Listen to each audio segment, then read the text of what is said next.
Hello everyone, this is the Reverend. Today we're going to be talking about the big three of dinosaur cryptids. The Loch Ness Monster, Mokele Mbembe, and the Robin. Three creatures from three very different parts of the world. Now, in all honesty, only one of these is a dinosaur. One's a flying reptile, one's a marine reptile, but they're all three reptilians that, according to atheistic science and evolutionary science, are believed to have died out millions of years ago. I don't believe that. I don't believe the world is that old. I'm a young Earth creationist. I believe the Earth is 6,000 to 10,000 years old, and that most of these animals died shortly after the Great Flood due to changes in the world's climate and oxygen levels. But let's look into the Loch Ness Monster. It's supposed to be a plesiosaur or similar type of creature. Has a long neck, large, kind of barrel-shaped body, four flippers, and a tail. That's stereotypical plesiosaur. How many of these would it take to make a viable population?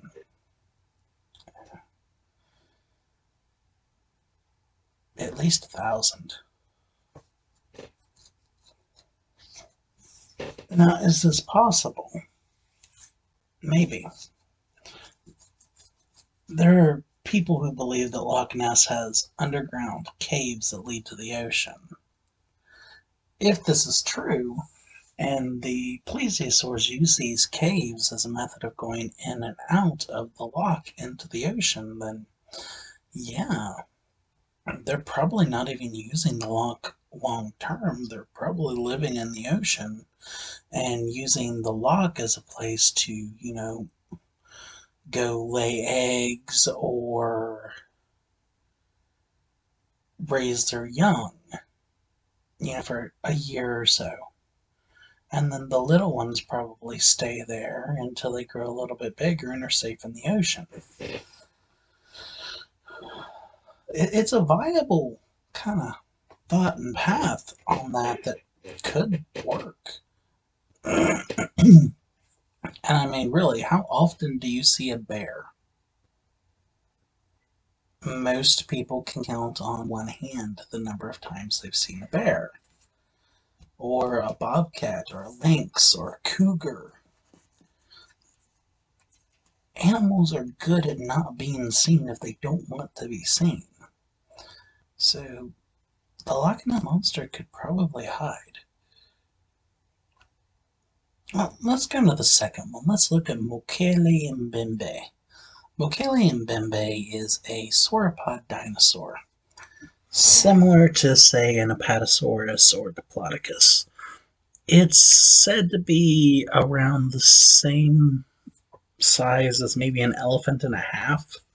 It's larger than an elephant. It bullies elephants and hippos. Estimates go between, 30 and 40 feet in length. Some say 20, but it's a big animal. Well,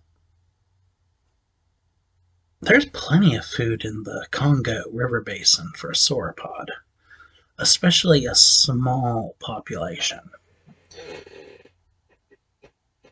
You get a small population of sauropods eating, more than an elephant eats, but not much more.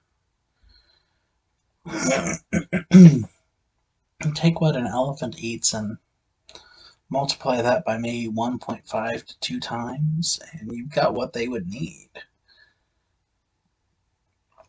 It's very, very possible that a remnant sauropod population could survive in an area like this. I don't see any reason why it couldn't. And when the natives were given pictures of animals, both living and extinct, they all pointed out an apatosaurus or diplodocus as what Mokele and Bembe was. They're like, yeah, this is Mokele. This is Mokele. And that just says to me there's something there. There's a dinosaur there. What type of dinosaur it is, besides a sauropod, I don't know. But it is a sauropod. And I tend to believe locals, especially when they've seen something for years. I mean, who are we to say they're not seeing it? They've been dead for millions of years. They don't know that. Look at the coelacanth. We thought they'd been dead for millions of years until we found out that people in the Indian Ocean had been catching them for years and eating them. Well, let's go into the ropin now, the final one. New Guinea. Now they're a completely different part of the world. New Guinea is very forested. It's very remote. A lot of native tribes, still not a lot of development. It's a really good place for a large pterosaur to be. The ropin's like 4 to 5 feet tall, and then it's got anywhere from a 10 to 18 foot wingspan. It's a big pterosaur, similar in description to a pteranodon. It glows, though. It's bioluminescent. Why? I don't know. But I don't think people are making these things up. They've been seen for hundreds and hundreds of years, and again, all it would take is about 1,000 to create a small remnant population. And everything is considered myth or undiscovered until somebody discovers it. Look at the gorilla. People thought they were just legends, these giant apes, until somebody found them, and now we've got them in zoos. Don't look down upon natives for telling you their stories. The Native Americans and their stories about Bigfoot. They saw something. They saw something out of the ordinary. Was it a 8 foot tall hairy man? Maybe.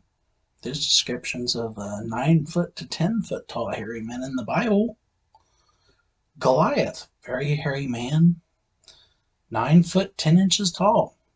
If you're going by the standard Hebrew cubit, but if you go by the Egyptian cubit, he was like 10 foot 1, 10 foot 2.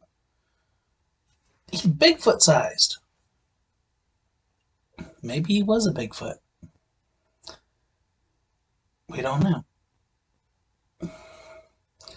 Just don't take these guys with a grain of salt. Put a little bit of faith into what they're saying, because a lot of times they get proved to be true. I hope you all have a great day. Bye.